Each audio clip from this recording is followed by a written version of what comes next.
नमस्कार। MHD 6 के अंतर्गत आज हम जानेंगे हिंदी साहित्य के काव्य शास्त्र को कितने भागों में विभाजित किया गया है। तो 3 भागों में विभाजित किया गया है। कौन कौन से? रीतिबद्ध, रीति सिद्ध और रीति मुक्त।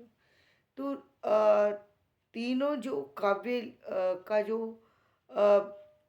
काव्य को जो लिया गया है उसमें मुख्य बात समझने की ये है कि संस्कृत के काव्य शास्त्रों को इसका आधार बनाया गया। तो संस्कृत के काव्य शास्त्र 3 तरह के मुख्य रूप से मिलते हैं, जिसमें एक है काव्य शास्त्र, नाट्य शास्त्र और काम शास्त्र।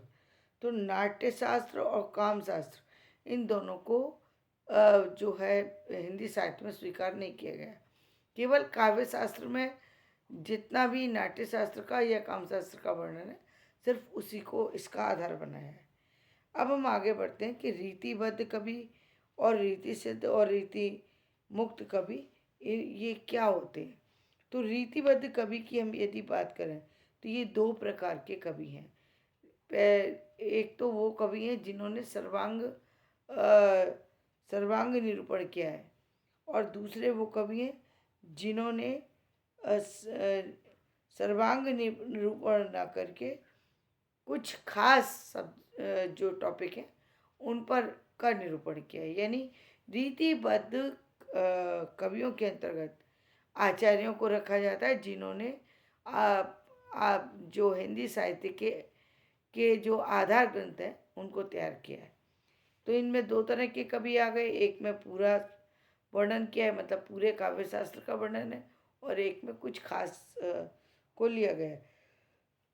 तो जिन्होंने सर्वांग निरूपण किया है उन कवियों के अंतर्गत आने वाले कवि हैं केशवदास, चिंतामणि, देव, सोमनाथ, भिखारीदास, प्रताप शाही, ग्वाल आदि मुख्य हैं। और इन्होंने मुख्य रूप से जिन काव्य लक्षणों का उल्लेख किया है वो काव्य लक्षण है।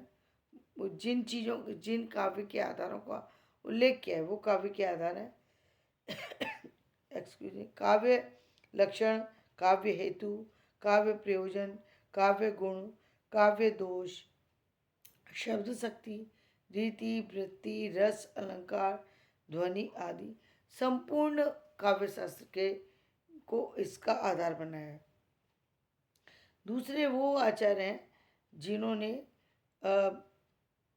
जो है कुछ खास जो है ग्रंथों को आधार बनाकर कुछ खास टॉपिक पर कार्य किया है।